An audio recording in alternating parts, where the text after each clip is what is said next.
Welcome, everybody. How's it going? Welcome to the 2018 North American Scrabble Players Championship. We're on the floor at the NASC to deliver a live episode. Well, they're all live. They're all live. This is especially live. Of NASPA Tonight. My name is Josh Greenway. I'm a Scrabble enthusiast. My name is Jackson Smylie, Scrabble expert. We don't have the banners today. No banners. That's because we're in Buffalo, New York. So there's, 410 It's not because people? we're in Buffalo, New York. It's because we're using a different setup. That's why. because we're in Buffalo, New York. Exactly. So but this is going to be exciting. There are over 400 players here in Buffalo, scrabbling away, and we've just completed the first day. Just completed the first day. That's 7 games done. I have no idea who's in first, who's in last right now, but we're going to get Mike Gincel on later to do the daily standings report. So today's episode is going to look like we're going to have some interviews. We're going to have Hannah talking about what the daily events are. Then we'll have Mike Gincel on for the daily standings report. And this is an amazing championship. I'm super happy to be here, especially because I'm playing.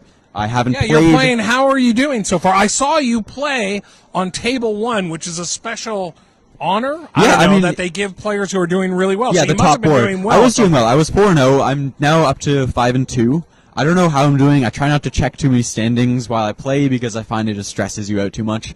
But I'm really enjoying it. I'm so happy to be here. The last time I played a Division I Nationals was right here in Buffalo in this room 4 years ago. So this is exciting. So for now, Josh, how is it? I'm going to ask you, how is it not playing the championship this year? Well, this is my second year on staff. I want to say there's an amazing staff that runs this event. And really, I don't think I could ask for anything more than working with such a great group. What does that say? That's we're trying to reconnect. I think just some internet issues. That's all right. From the executive committee of Chris Cree and John Chu and Rich Baker, yeah. To director Art Moore, and then all the people that make this possible. It's a hell of a team. And I think they put on a great event. I can't imagine being anywhere else. Yeah, I mean, personally, I've never been to the World Championship, but I've always heard from everyone around the world that this tournament and the World Championship are definitely the two to be at. This is definitely the tournament of the year. We have some of the best players in the world here. For example, Nigel Richards biked down the last 2 weeks. He biked down from Mont-Tremblant, from the French World Championship, so now he's here in Buffalo competing in TWL. We also have other top players in TWL like Mac Meller and defending national champion Will Anderson. And then over to Collins, we also have some world champions there, such as David Eldar and Craig Beaver.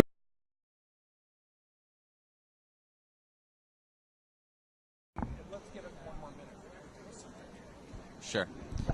So it seems like we are back live. Sorry, we got some internet issues. Buffalo is known for many things, such as wings, Scrabble tournaments, and 400-player competitions, but it's not known for its Wi-Fi. That's right.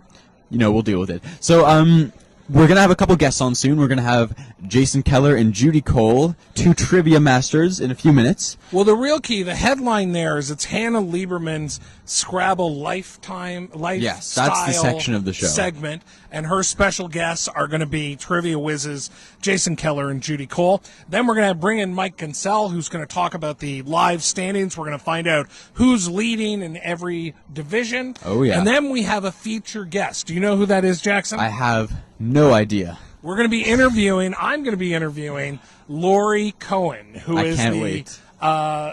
is a expert here in the field, and it's going to be lots of fun. It's going to be good. So you have some more posts to make, right? Yeah, let me do that while you kill time or bring Hannah on. Yeah, so I think let's get Hannah on, and we'll start some interviews. You can scooch over. Yeah, so we'll get 3 people onto here.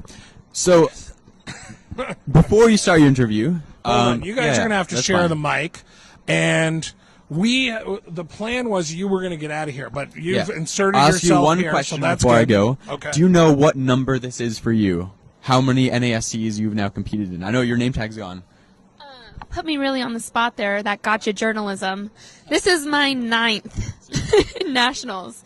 I've moved all the way from Division 4 to Division 3, so I'm killing it. Amazing. This well, is at your that pace, 9th Nationals? To be fair, I started when I was like 11, so people keep reminding me like, oh, you've gotten so tall. I have not changed height in like 6 years.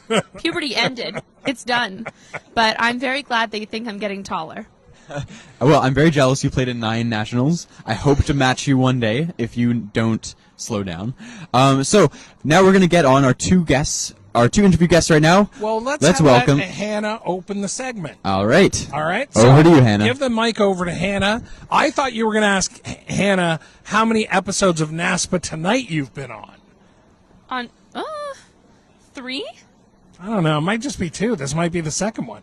Well, I don't know. I could be welcome back wrong. to me. Tell us about your segment while I make sure people are watching this video. I think when people think Scrabble tournaments, they think thriving social lives. So here I am keeping you updated on all the stuff that happens after hours here at the tournament. There are a lot of fun activities. There's trivia, there's the musicale, there are meetings galore. I'm going to cover all of them and bring you some people who are very special to those events. Today we're going to be talking to Judy Cole and Jason Keller. They are both trivia wizards, not just Scrabble wizards, people of many talents.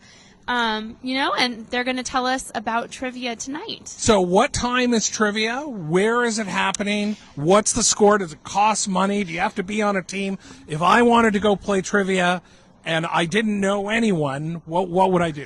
Yeah, so trivia, I believe, starts at 8 o'clock. I think it costs $5 to enter, if I'm not mistaken. Okay, I'm getting nods. And if you don't have a team and you show up, there are going to be a bunch of people looking for a team. You will find one, and, the more eclectic the team, the better. So that might even be a good strategy. It's a super fun night if you're not already exhausted from a day of Scrabble and want to prove you know things other than words. You should come out. It's going to be a really fun time. I've gone every year. I've been to nationals. I help my team ever so slightly and still get all the reward. And who's running the trivia? I believe today it's going to be John, right? John Robertson, Yeah. aided by NASPA Tonight's one and only Mike Gincel, who we're going to see later in the episode. An exclusive, if you will. Okay, so Okay. now I'm going to get out of here so you can interview your very special guests who are going to come around the Great. table this way. They're going to take your They're mic. taking this. You're going to take my the mic chair. and my seat, and then you're going to have fun talking Right. trivia with And when these the two. music. Okay. Dun, dun. All right, folks. Oh, why don't we just scooch? This one, come here. Okay, perfect. Okay, so I'm here with Jason and Judy, and can you introduce yourself? Just tell us where you're from and what nationals this is for you, if you know. Okay, I'm Judy Cole. I'm from Concord, Massachusetts, but I've been living in Pennsylvania for the past 7 years, and this is my 10th nationals. Okay, she's got me beat. And I'm Jason Keller. I'm from Princeton, New Jersey, and this is also my 10th nationals. Okay. Ooh, the competition has already begun. So I brought these two on because I was kind of picturing a West Side Story rival trivia teams thing, because these two are known for their very kick-butt trivia skills. So much so that they have both been on Jeopardy. Tell us a little bit about that. What would you say is your biggest takeaway from having been on a trivia show on national TV? Wow, that's kind of a loaded question that requires a little bit of thought, but I think for me, it wasn't so much what did I learn from it, it's what did I enjoy about it, because it was something that actually predated my love of Scrabble, and so it was just more about, it was something that I wanted to do for almost half of my life, actually probably more at the time that I got on. And so I wouldn't say it's what did I learn, it was just what was the experience, and the experience was pretty awesome. Awesome. Would you say the same, Judy? A pretty awesome experience? It was. The coordinators and the organizers make it feel like it's the very first time they've done it. And Yeah. so they make it a very special occasion for you. And I'm so old that I, in fact, had tried out for the Art Fleming version of Jeopardy. So it was a lifelong dream of mine to be on the show. So you've played a full day of Scrabble. I'm guessing, if you're anything like me, a little bit tired, ready for a nap, ready for some dinner. Why go to trivia tonight and spend even more time thinking? Why not? It's usually why not? It's usually great fun. It's there's a lot for everybody, and I don't know about you, but I actually feel pretty good. I don't feel that tired, and I think after dinner I'll be ready to go again. So for me, It's just like, actually, I haven't gotten to go to trivia after hours every year that I've been there. One year I was a co-host. A couple of years just we've been too long with dinner. But why not? It's an opportunity to hang with 7 people approximately and have some fun, whether you know a lot or you know nothing and you just write down a bunch of joke answers. It's a good time. And I found that sometimes you surprise yourself with actually, turns out I know something about something, which after my day of Scrabble playing, I thought, wow, I know literally nothing. So it can be a very pleasant surprise when it turns out I'm really good at, 1960s musical theater. Who would have thunk it? Judy, what about you? What would you say is your big motivation for going tonight? Well, of course, Hannah, that's why I have you on my team. But There's no nepotism here at all. But I mean, it is fun, and it's fun playing with sort of the same set or different sets of people at different tournaments. And sometimes you win, sometimes you lose, sometimes you're winning till the last round, and then you blow the betting round, which my team usually does. So it's fun. I don't know what she's talking about, folks. That's never happened to us before. Sometimes you want to smack the trivia host, although John Robertson is usually, I would say, the gold star, the standard, other than myself, of course, the gold standard of after-hours Scrabble trivia. We do remember the opera category, Jason. I would have loved an opera category. Let the record reflect. So to close this out, I just want to say thanks so much for coming on the show. Can you leave us with a piece of advice for everyone coming to trivia tonight? Although, make it real. Don't try and sabotage the competition by giving bad advice. But what would you say is your number one advice? Just come and have fun. Okay. Trust your instincts Trust and your don't instincts. overthink things. Okay, overthinking has never been my problem. Well, folks, thanks so much for being on the show. I think I'll bring Mike on now. You can just hand him your mic. Did not mean for that to happen, but let's pretend that was a planned joke. Yeah, I did it. And he's going to bring us the standings today. Okay. And we'll see everyone else tonight at trivia, hopefully, everyone who's watching from the tournament. And I'm going to give the mic back to John. See you tomorrow. Who's John? Yeah, my name's Josh, but that's all right. First of all, how about people at home give it up for Hannah? What a cool segment that was. Honestly, I don't know. Did you cover their Jeopardy appearances? Wait, they were on Jeopardy? Yeah, that is Whoa. awesome. Both of them were on What? Jeopardy. Get out of town. It's unbelievable. I thought Jason was on Wheel of Fortune. He's a... So- I'm sorry. Hey, Scrabble Sisters, I'm super excited to be back for Season 2. That's right. Season 2 of Season NASPA 2. Tonight coming to you live from the floor Twice as of the sassy. NASC. And what are we talking about tonight, Mike? Oh, we're spilling all the tea, Josh. We have your standings right here on my professional notebook. We have 5 divisions of standings, and we have quite the field going through all 5 divisions in Nationals. We have 2 players in the entire field who are undefeated after day 1. Yes, we This do. is the thing. This is the news that people want. They want to know It's what. the juicy gossip. That's right. It's the hot tea. They would rather come on Facebook Live and find out who's in the lead than try to find the right link to go to standings. Do you find that's true? I think, don't you want results with SAS? Because I think you do. But it's great to hear it, people that are not on the ScrabblePlayers.org live coverage and they can go to Facebook and have the results. I think that's pretty good. Please watch. Okay, let's get into it. Have All you right. decided how are we doing it? Bottom up, top down? What are we doing? Let's start with Division 4. We'll Okay. go bottom up. All right, bottoms up. Bottoms up. Division 4, we have right now in first place. You know what? I don't want to keep doing this, so we're just going to put this right here.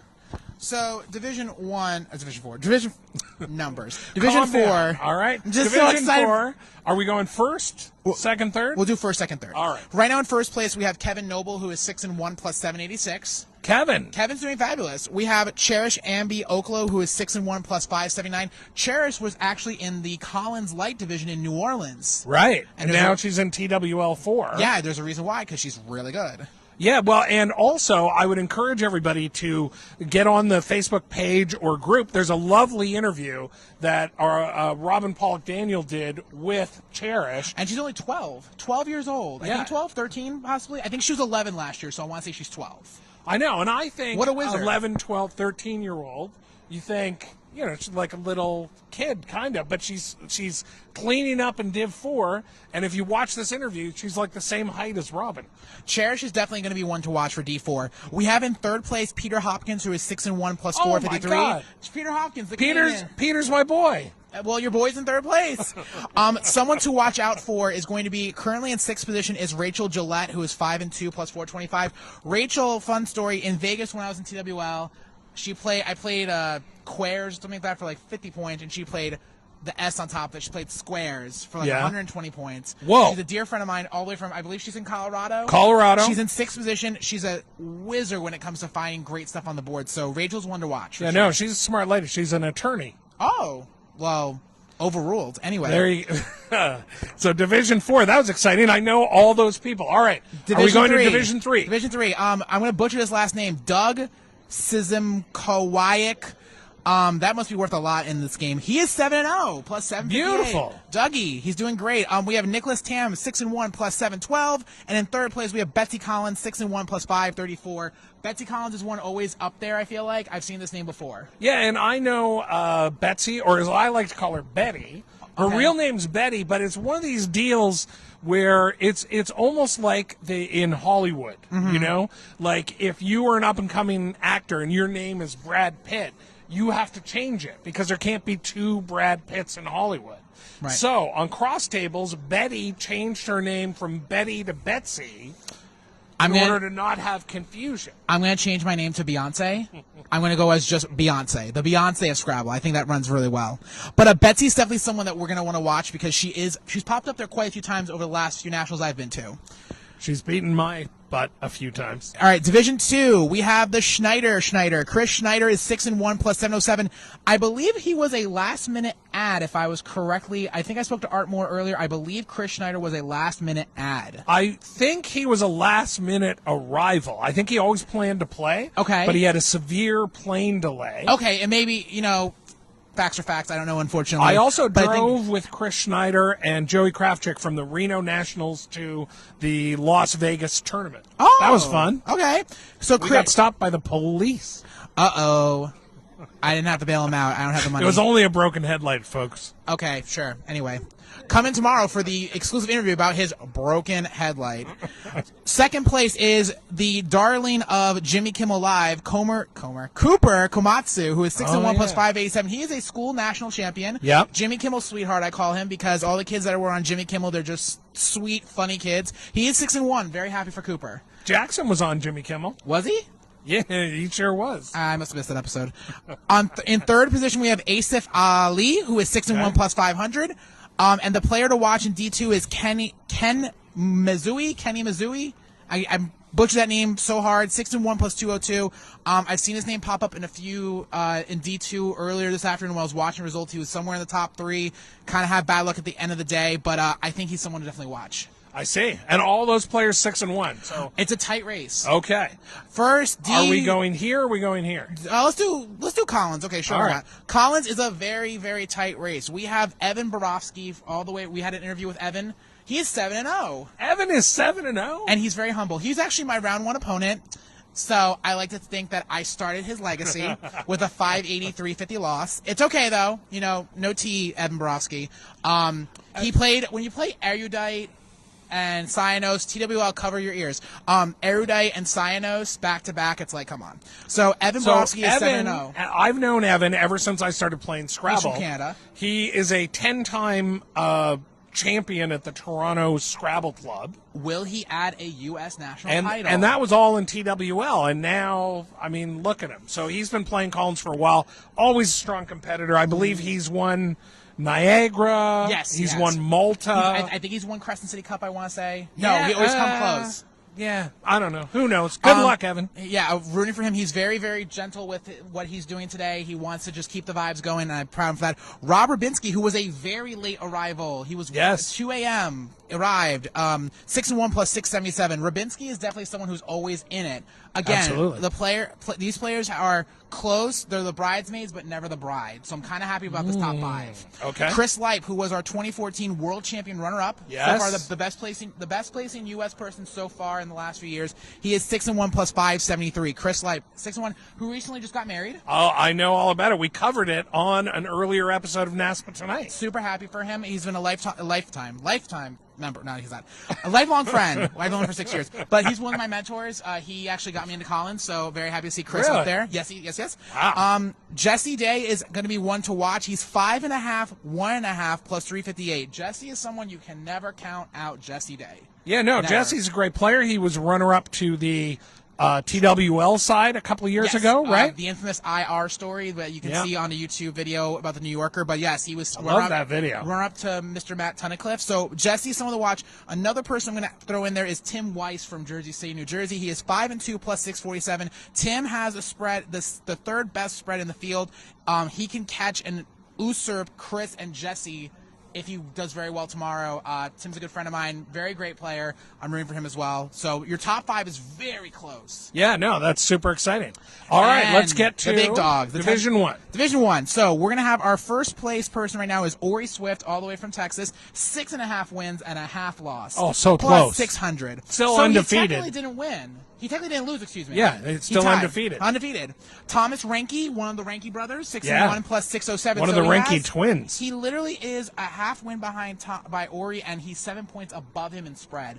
That is razor thin close. I did an interview with the Renke twins. Mm-hmm. Couldn't tell them apart.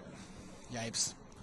And in third position, we have Jeff Cook, who is 6-1 plus 405. I do not know who Jeff Cook is, but I'm sure he's a fabulous Scrabble player. And I mean, I love unknown player. Well, again, they're known to many people, but I love an unknown person that's never, like, because we have the usual suspects in the top 5s in the live divisions. So it's good to see Jeff Cook up there. Right on his tail, about 21 points behind, is Josh Sokol, who is 6-1 plus 385. Now, do you know Josh Sokol's nickname? Tall or Lurch? No. It's Josh Jr. That really tall guy? Josh Jr. 7-foot man? Josh That's Jr. that's what I'm trying to sell. When people say Josh, I want them to think. Oh, You know what I mean? What a knee slapper, Mr. Greenway. He's funny, everyone. It's a long-term campaign. So Nigel Richards, I want to talk about Nigel Richards, of course. Nigel Richards. Who? I've never heard of him. He plays Boggle, but Nigel is 5-2. Nigel actually started off, I believe, 2-2. He won his last. 5 in a row. Yeah, he killed it. And why don't we Plus say 123. Nigel Richards, considered the best Scrabble player ever, has won nationals 5 times, has won the worlds twice. I think so. He won a French tournament. Yeah, in another He's language. good. Let's just Yeah, say for that. sure. So you But can't count him out, can't but count he's him out, but a game and a half back of the leader right now, right? Yeah, but Nigel, like I said, there's 4 days, 24 rounds left. Anything and everything will happen. Drama will be happening. There will be recounts. There will be high wins and high losses. And yours truly did not go 0-7 today. Let me just say, best day 1 nationals for me in Collins. I went 1-6. Winsell for the Gincel, Winsell for right? the Gincel, the 2K18 tour. We came here to the Buffalo Niagara Convention Center. I am 1-6 minus 904, and I am in 71st position out of 73. And they're like, this kid is just stick to the broadcasting, not to the Scrabble. But I'm just here to have a good time. I'll be co-hosting trivia tonight with John Robertson. Super excited to be the Brian Dunkelman to the Ryan Seacrest. I mean, I'm always a sidekick, never the main host. But season 3, you know. You seem to be in very good spirits, which Yeah, I'm happy about. I'm with my Scrabble you're sisters. You're always in good spirits. with my Scrabble What's sisters. the plan for tonight? What are you doing tonight? Oh, you're doing trivia. What am I talking about? Ladies and gentlemen, Josh, I'm going to be sassy, as I always will be. I will own it. I will own the room, work the room, have a great time, give the people a good show. I'm always someone that likes to be a showman. I love to make people laugh and do their thing. And, the serious moment, touched by an angel lifetime moment here. I love to make people laugh. It's such an honor just to be here with so many great players from around the country and world. So to even be competing at my 7th straight nationals, making it 7 in a row, 7th heaven, that's a WB show for you millennials out there. So is Touched by an Angel, right? So is You Touched said by an that Angel. earlier. I'm going to do a Dawson's Creek joke tomorrow. I will write a Dawson's Creek joke for tomorrow. But yeah, I'm excited to be here. Happy to be here. Great to be here with my Scrabble family and friends. And I look forward to coming back tomorrow with more results, and I look forward to having some more fun with you. Yeah. Well, thanks Thank very you. much. This is now officially an annual tradition. I mean, it's the Us best doing tradition. this thing. It's the best tradition, honestly. Trivia what? Music how what? No, it's the Mike and Josh, season 2. Cool. Okay, are we ready to move on to our feature interview I'm then? so excited to see Miss Laurie Cohen do her thing. Absolutely. So let's do the introduction. Okay. We'll have Laurie come around this way. Come You're on going to over. take Mike's mic. All right. Good night. And Good luck. I want to introduce everybody to Laurie Cohen, who's joining us for what we're calling our feature interview. Thanks. Come on in. Hi, Laurie. How are you? I'm good, Josh. How are you doing? I'm fantastic. So, there's a reason we're having you on this show. Your rating is like super high compared to mine. It's like 1937 coming in here. Yep, coming in. That- It's on its way down. Well, that is a super impressive rating, but there's another distinction that comes along with that. You are currently the highest rated female Scrabble player in North America.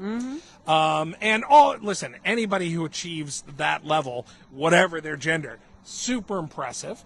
But this is one of those things when people look at Division 1 is sometimes they think about the ratio men versus women. And especially when you consider, if you look at our entire membership, all our club membership and stuff like that, we're probably majority women players. Would you agree? Do you think that's true? It seems it's pretty evenly divided for the most part. Yeah. Exactly. So the point that I wanted to anyway, that's why we're having you on. We're going to talk about that in a second. Okay. But I want to learn more about you. We met Okay. for the first time, over Facebook a couple days ago. Right. But we met for the first time today. Now you currently live in Arizona. Are you from Arizona? I currently live in Arizona. I'm from New York originally. Fantastic. My mom is here. She still lives there. And your mom is here playing, My mom, is that right? My mom is in Division 3. Yeah. We play tournaments together all the time. That's how we get together. Even though we live so far apart. That's at beautiful. least a couple a year. Yeah, I can't imagine if my mom was here. I don't think that would go that well. But that is I love that story. And so why did you move from New York to Arizona?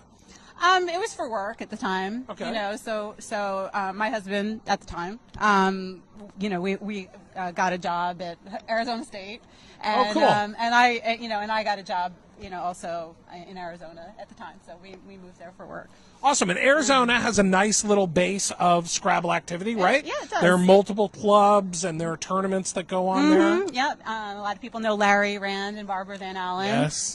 So they run tournaments. I run one-day tournaments every now and then. We have clubs in Scottsdale and in Phoenix. Various parts of the valley, as you call it. That's awesome. There are all these little communities. I shouldn't say little communities, but there are all these Scrabble communities in different kinds of places. And I always feel like, whatever, I really want to go to Nashville. I'd love to go to Arizona. Also, I'm from Toronto, Canada, but I've never really played out in Calgary or Vancouver, which both have little Scrabble communities. So that's cool. And how did you get started with Scrabble? Well, I started as a child playing with my mom. Of course. And we actually learned about Scrabble clubs fairly early because we bought the turntable, the plastic turntable edition. And at the time, this back in the 80s, there was a little leaflet in there that had clubs in your area. And we found out there was one, 10 miles from us. Beautiful. So we started going. I was 16 years old at the time. So it was a long time ago. And, we started playing there. So Joan Kelly, Betty Burton were, two people that were running that club back in the 80s. So we started, and I played a little bit when I was living in New York. Then I went to college and grad school. I kind of, played a little bit. I think I came to the Atlantic City tournament every couple of years. But then I really got serious about it when I moved to Phoenix in around 2000. I moved there in 98, but I started playing in around 2000, 2001. Cool. I really like the story. So your mom and you started playing at the same time. Yeah, I mean, we used to have our own little tournaments. We'd play all summer, And like whoever got to, like we'd play 100 games, and whoever won the most, would win some, little prize. And it was always, we were always really evenly matched. So it like always came down to like, 50 to 49.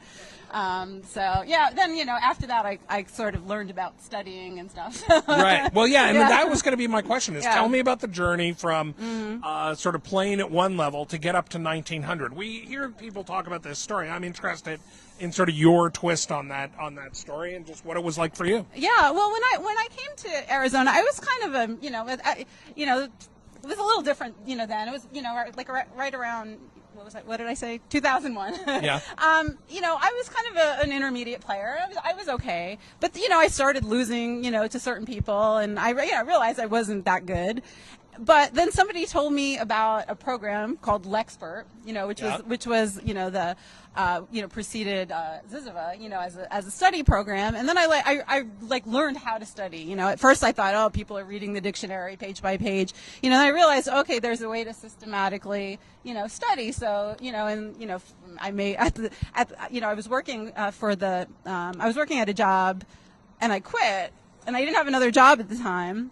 And I had like about 3 months that I was unemployed, and during that time, I read Word Freak, and the part that like kind of hit me was there was a part about Matt Graham. He made flashcards on his girlfriend's business cards. I think there was something about that. So I had all these business cards, and I'm like, oh, I'm going to start making flashcards. So that's kind of how I started doing that, and then I just made more and more, and then I had people make cards for me, like the, and so that's kind of how it started for me. Cool. Yeah. Very good. Mm-hmm. So now let's get back to what I touched on previously, which is that the ratio in Division I tends to be pretty heavy male, and what we wanted to talk about was different ways of sort of, how did you put it before in terms of, let's see some more women in Division I. You have some thoughts on that? Yeah, I do. I mean, and I'm actually, pretty disappointed that there's only 5 of us. Right. Out of 66 people in the division. I think so not even 10%. Women. And I was just thinking about, I get the question, as you would imagine, a lot. Why are there, so few, women in the top divisions? And, people have all kinds of theories as to why that's the case. From are women as competitive as men, or, do they have the time to do this, or, there's lots of different ideas. But what I wanted to say, let's, change the question a little bit, rather than like, what is it about women that makes them not be experts, to what is it about our, like, we have like kind of a culture, here. Absolutely. What is it about our culture that stops women from kind of, getting up to the upper ranks, and what could we do to encourage that more? And I would really, love to hear people's ideas on that. But, when I look around, especially at a tournament like this, a big tournament, there's a culture among the guys playing, especially in Division I. There's a lot of camaraderie. They kind of hang out together, they play anagrams, they analyze games together, so there's kind of like a network, we don't have that, the women kind of don't have that, there aren't a lot of, there's some young women. I'm happy to hear about the 2 young women that you were talking about in Division 4. Yeah, we were talking about Cherish for sure. Cherish, yeah. I mean, I'd love to meet her, and I was just when I was coming in, I ran into Lindsay Dimmick, and she repeated something that I gave her like some little small tidbit of advice that she and that made me really feel really happy. But, I mean, there is, and Mike was talking earlier about being mentored by somebody, and from Chris Light. From Chris Light, right? And so I kind of, feel like, sometimes it's intimidating, all the guys, they're so good and they're doing their own thing, so I just wanted to kind of throw it out there that, come see me. If you're a young woman out there and you want some advice, although, the way I played today, you may not want it. I lost all my games, by the way. Oh, that's right. Except I did get a bye. 1 in 6. That's right. 1 in 6. But the 1 doesn't count for anything, really. Well, at least it counts for the record for now. but, within the tournament. That's just how it goes, Absolutely. Sometimes you have a day like that, and then sometimes you have a great day. So I'm still optimistic. But this isn't about me. This is about. Although it gives me an idea for the standing segment that we do with Mike. Yes. Maybe we should do the top 3 and then the most surprising 0-7 or 1-6 or whatever. I like it. Yeah, you might get some angry responses. And a lot of whining about the tiles, which I could do right now, but I won't, because nobody wants to hear that. Now, speaking of something that people want to hear, and I think it's really cool what we were just talking about, but what I always love, listen, I'm not a very good player. I'm 1,200, 1,300, and not going anywhere. So what I like to learn about people is what they like to do outside of Scrabble. I love that Scrabble brings us all together, but is there something that you're good at or that you like to do, just to give people a little taste of who Laurie Cohen is? Oh, gee, well. I know I'm putting you on the spot there. It's really, I work, and, I work in a community college as a director of research, so that keeps me pretty busy. And, Scrabble really is my primary hobby. I also have a club that I run, and I've started to advertise on Meetup, and I've gotten a lot of brand new people that signed up. So I'm really kind of excited about getting some new people kind of in the fold. But I like to read. I like to go to movies. Nothing too exciting. Here's the real gotcha question. No one can ever. This is my party trick because no one can ever answer this. What's the last movie you saw? Oh God! See, there's no way. I just said I like to go to the movies, I know. and I can't even remember the last movie I saw. No one can answer that question anywhere under any circumstances. Never mind the lights and the mic. So that was just I was just playing with you there. I like TV and movies too. I'm just kidding. Actually, that's a better one. Favorite movie of all time? My favorite movie of all time is Goodfellas. That is the most rewatchable movie, I feel like. It doesn't even feel like a movie. It just feels like great scenes tied together, sort of. Do you have a favorite movie or one of your favorite movies? Well, The Godfather's a good one. Absolutely. But, 1 and 2, right? 1 and 2, not 3, right? Gosh, you know what? I have to think a little bit harder about it. I know. I should have. Nothing's popping into my mind right now. I'm sure. As soon as I walk away, I'll be. Oh yeah, I should have said that. Well, you can throw it in the comments, and for all the people watching, there are a bunch of people who have recently joined in, including Chris Cree, who's watching. So if you guys can throw a comment, why don't you tell us what your favorite movie is? That would be appreciated. The more people like and comment on these posts, the more people get to see them. And I really want to thank my guest, Laurie Cohen, for coming on the show. And it's really nice to meet you and really nice to have a chat with you. Well, thank you. It was a pleasure being on here with you. Awesome. Okay, so stay right there. Okay. We'll sign off here. Thanks, everybody, for watching. We're going to be back live tomorrow around the same time from the floor of the NASC after day 2. We'll see where everybody's record is after day 2. And we're going to keep doing this right up until, we're going to keep doing this right up until we're then live streaming and the live games and all that kind of stuff. So thanks, everybody, for watching. Thanks, Laurie. Thanks to Jackson and to Hannah and to Mike for contributing, to Judy, to Jason. I think that's everybody who was on the show. And we're going to wrap this thing up. So we'll see all of you real soon. Bye, everybody.